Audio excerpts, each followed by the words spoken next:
오늘 우리에게 주시는 하나님의 말씀은 창세기 20장 8절에서 18절의 말씀입니다. 아비멜렉이 그날 아침에 일찍이 일어나 모든 종들을 불러 그 모든 일을 말하여 들려주니 그들이 심히 두려워하였더라. 아비멜렉이 아브라함을 불러서 그에게 이르되 네가 어찌하여 우리에게 이렇게 하느냐? 내가 무슨 죄를 네게 범하였기에 네가 나와 내 나라가 큰 죄에 빠질 뻔하게 하였느냐? 네가 합당하지 아니한 일을 내게 행하였도다 하고 아비멜렉이 또 아브라함에게 이르되 네가 무슨 뜻으로 이렇게 하였느냐?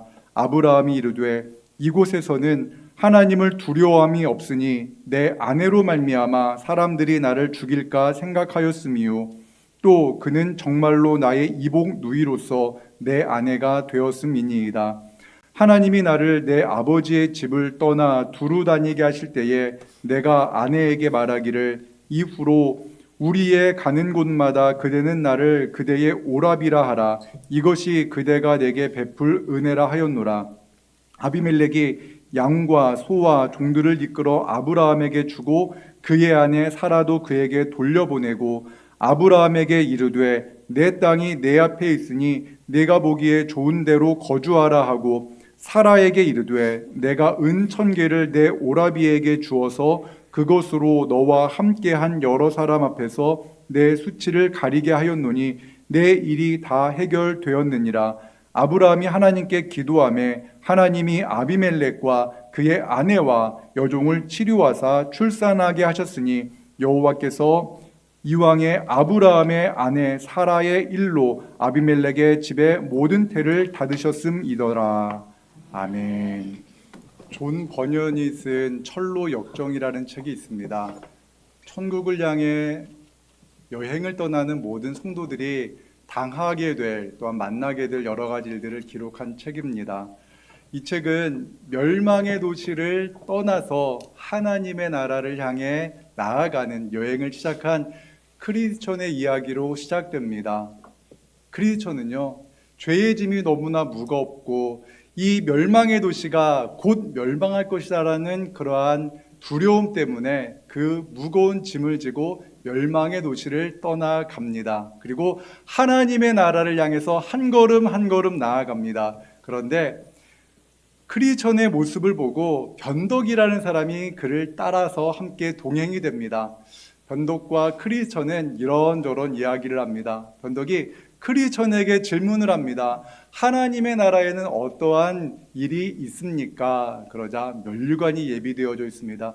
그곳에는 우리를 위해서 목숨까지 아끼지 아니하시는 우리 예수님이 계십니다라는 이렇게 이야기를 합니다.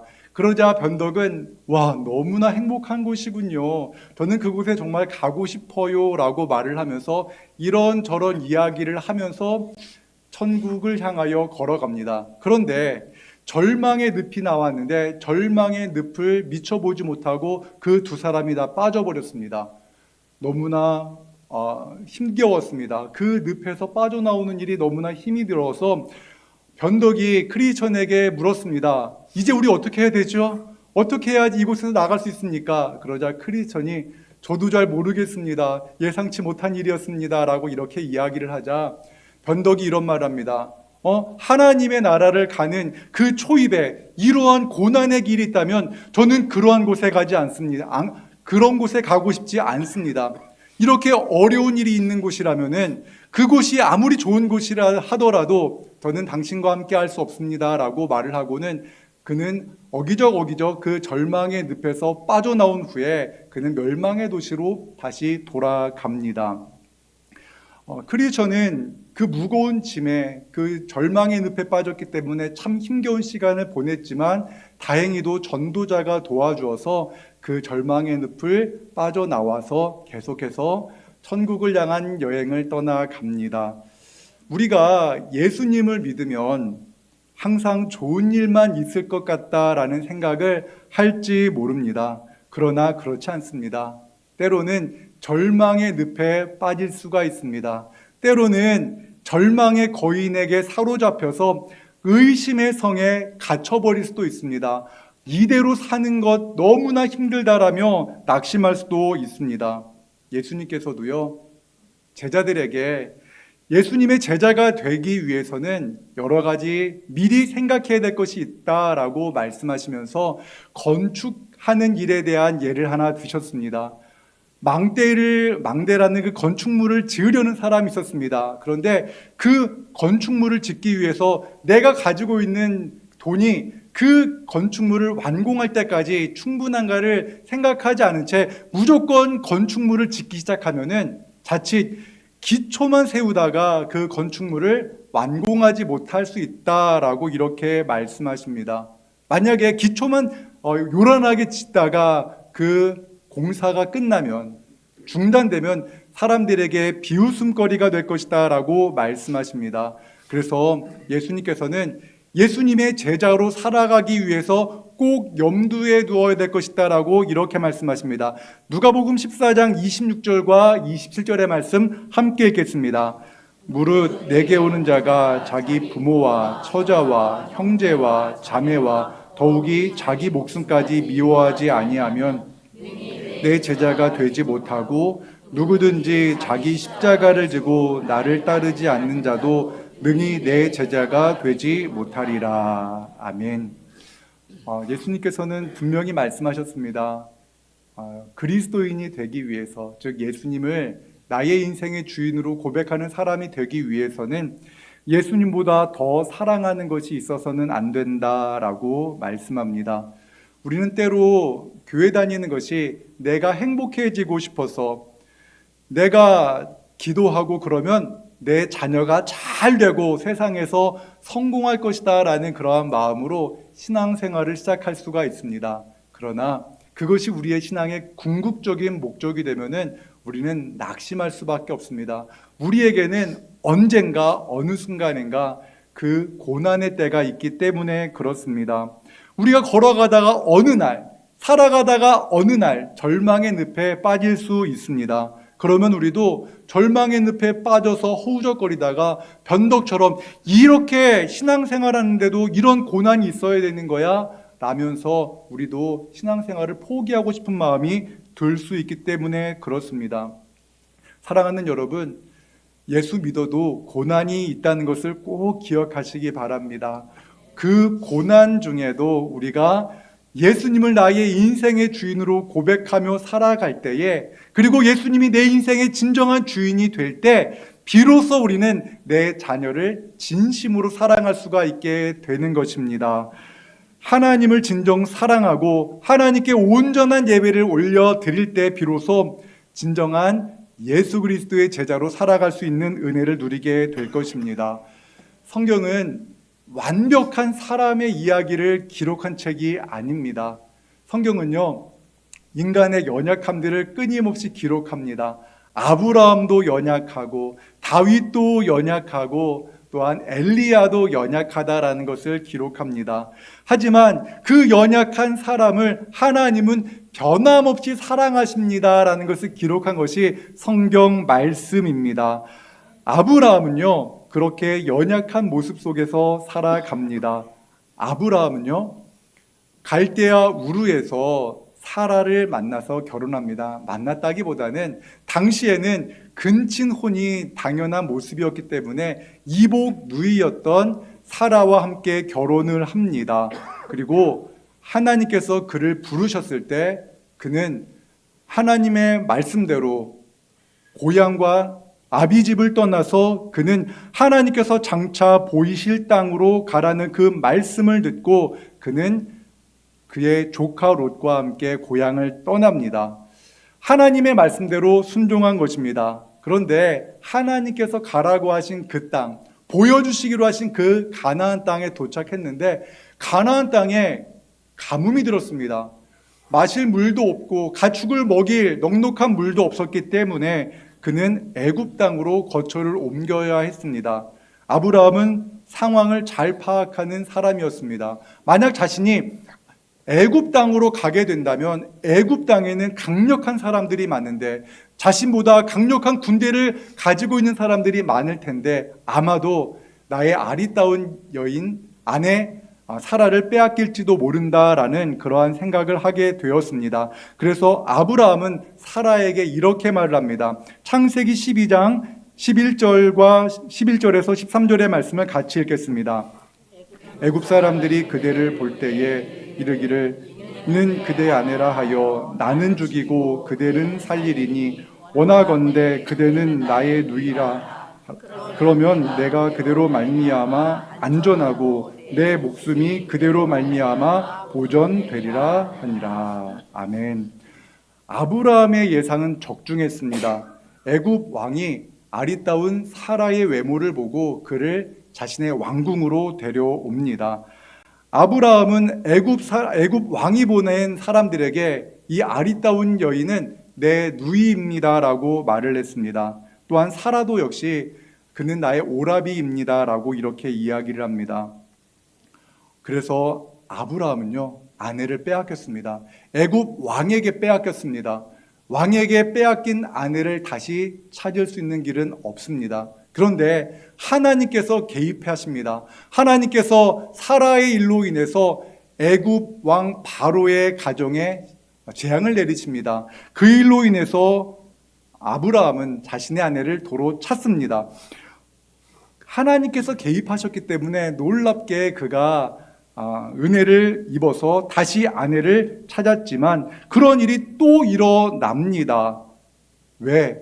세상에는요, 강력한 권력을 가진 사람이 아리따운 여인들을 취하는 그러한 악한 세상이기 때문에 그렇습니다. 아브라함의 아내 사라는 나이가 많았습니다. 그럼에도 불구하고 뭇 남성들에게 매력을 주는 여인이었던 것 같습니다. 그랄 땅으로 갔는데 그랄 왕도 아브라함의 아내 사라에게 매력을 느끼고 아브라함의 아내를 데려오라고 합니다. 창세기 20장 1절과 2절의 말씀입니다. 함께 같이 읽겠습니다. 아브라함이 거기서 내게 땅으로 물려가 가데스와 술 사이 갈라에 거하며 그의 아내 사라를 자기 누이라 하였으므로 그랄 왕 아비멜렉이 사람을 보내어 사라를 데려갔더니. 아멘. 20년 전에 있었던 일이 똑같이 일어났습니다. 왜 그런 일이 일어났는가? 앞서 말씀드린 것처럼 세상은 악하기 때문에 그렇습니다. 또한 아브라함이 워낙 매력적인 여성과 결혼했기 때문에 그렇습니다.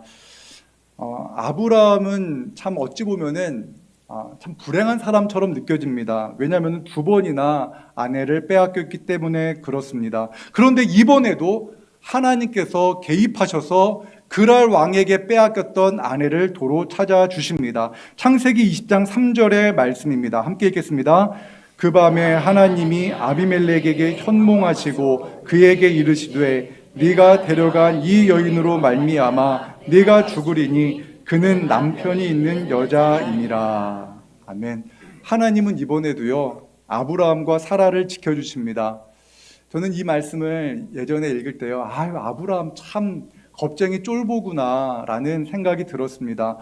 아리따운 와 결혼했다면 아내를 지켜야지 왜 그 아내를 다른 사람에게 빼앗기느냐, 왜 어떻게 아내의 자존심을 고려하지 않고 그 사람들 앞에서 자신의 아내를 누이라고 말하느냐라고 이렇게 생각했습니다. 이 말씀을 준비하면서요, 저는 스스로 다시 한번 생각해 보았습니다. 너라면 어떻게 하겠니?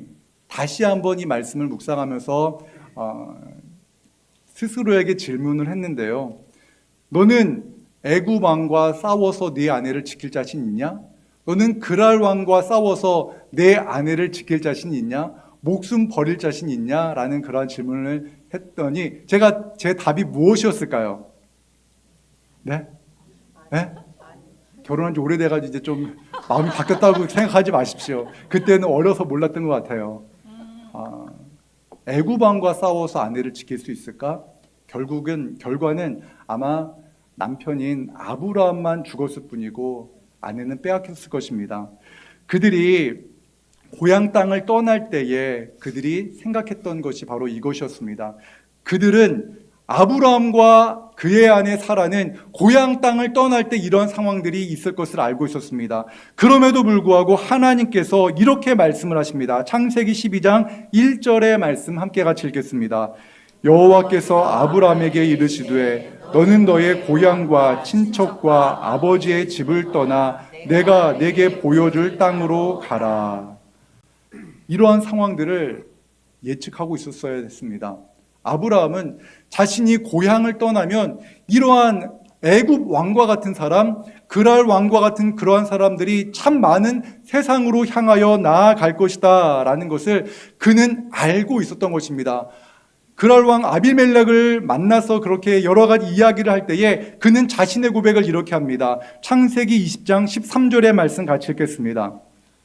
하나님이 나를 아버지 집에서 떠나서 여러 나라로 두루 다니게 하실 때에 내가 아내에게 부탁한 말이 있습니다. 우리가 어느 곳으로 가든지 사람들이 나를 두고서 묻거든 그대는 나를 오라버니라고 하시오. 이것이 그대가 나에게 베풀 수 있는 은혜요 하고 말한 바 있습니다.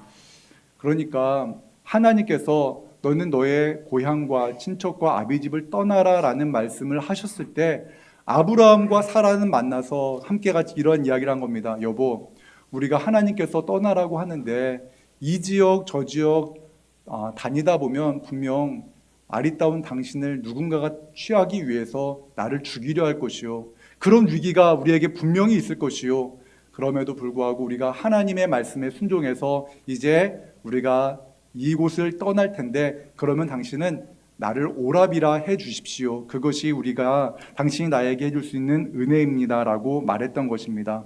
그러니까 하나님의 약속의 말씀, 하나님의 명령의 말씀, 하나님의 하신 그 말씀에 순종하기 위해서 아브라함이 각오했던 것은 다른 것이 아니라 그래, 우리 가정 이렇게 헤어질 수도 있고 내 아내를 빼앗길 수도 있구나라는 그러한 극단, 최악의 상황까지도 염두하고 아브라함은 고향과 친척과 아비집을 떠난 것입니다.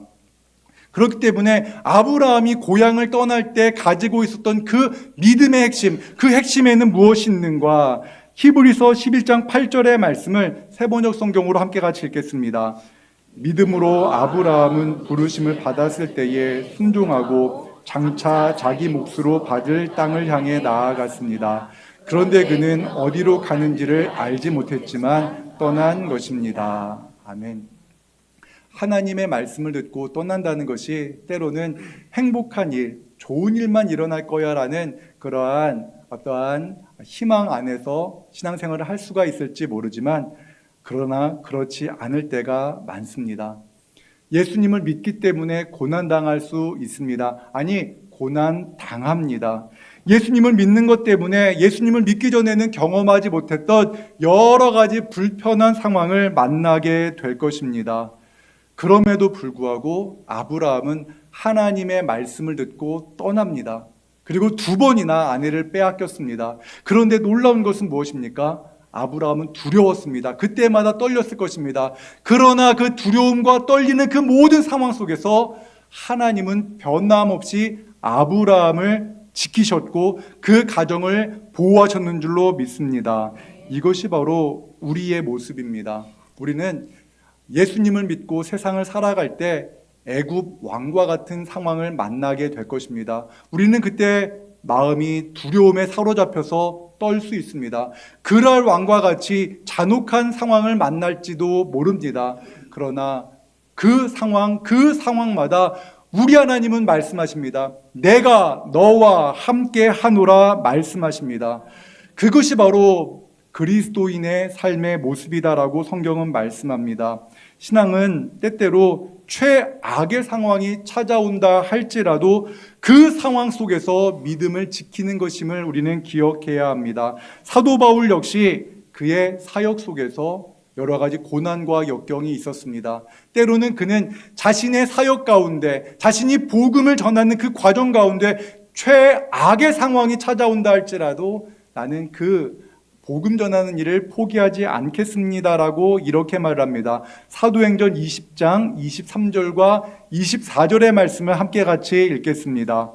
오직 성령이 각 성에서 내게 증언하여 결박과 환난이 나를 기다린다 하시나 내가 달려갈 길과 주 예수께 받은 사명 곧 하나님의 은혜의 복음을 증언하는 일을 마치려 하면은 나의 생명조차 조금도 귀한 것으로 여기지 아니하노라. 아멘.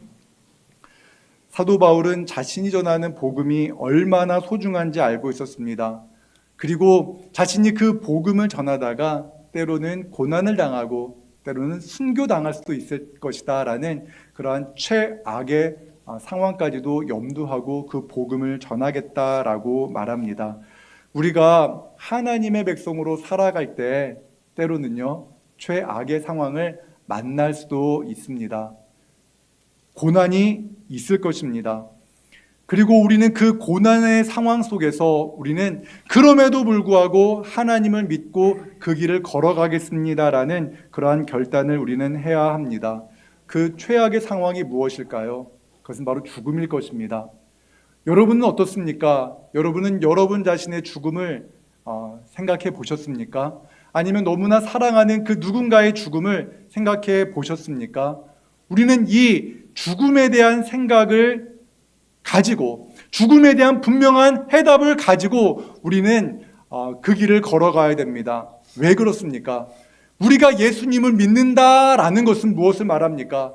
십자가에 달려 죽으시고 부활하신 예수님을 믿는다라는 것으로 우리의 신앙이 시작되었기 때문에 그렇습니다. 우리는 십자가에 달려 죽으시고 부활하신 예수님을 믿는 그리스도인입니다. 그렇기 때문에 우리는 죽음의 문제 앞에서도 우리는 흔들리지 않는 믿음을 소유할 수 있는 그리스도인이신 줄 믿으시기 바랍니다. 고린도전서 15장 55절의 말씀을 같이 읽겠습니다. 죽음아 너의 승리가 어디에 있느냐? 죽음아 너의 독침이 어디 있느냐?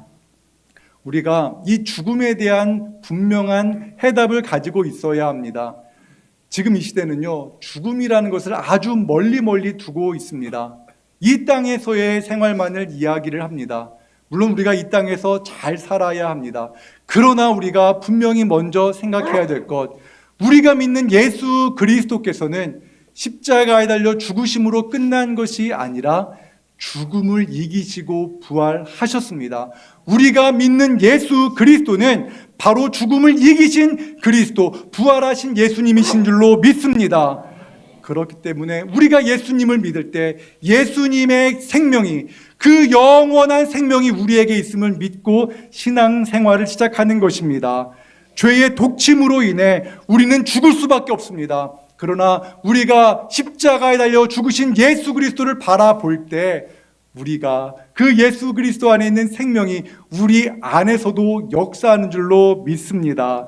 사랑하는 성도 여러분, 여러분의 인생 가운데, 여러분의 가정 가운데 어떤 어려움이 있습니까? 어쩌면 여러분들도 마치 아브라함이 너의 친척 본토 아비집을 떠나라 라는 그러한 말을 듣고 망설이고 고민하는 그러한 시점에 있을지도 모릅니다. 내가 이러한 일을 하면 나에게 이러한 고난이 있을지 몰라 라는 그러한 두려움이 여러분의 삶을 꽉 잡고 있을지 모릅니다. 그러나 여러분, 우리가 그때 예수 그리스도를 바라보기 원합니다.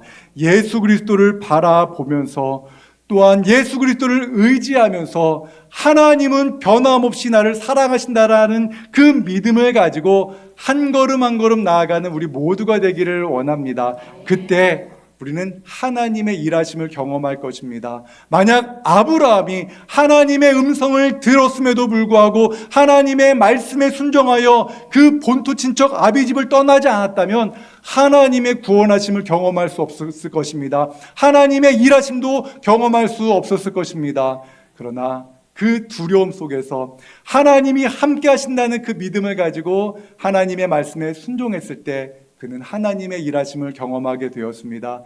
2024년 우리 진지동교회에 속해 있는 모든 성도님들이 이러한 하나님의 말씀에 순종함으로 말미암아 하나님의 일하심을 경험하는 모든 성도님들이 되시기를 주님의 이름으로 축원합니다. 사랑과 은혜 하나님 감사합니다.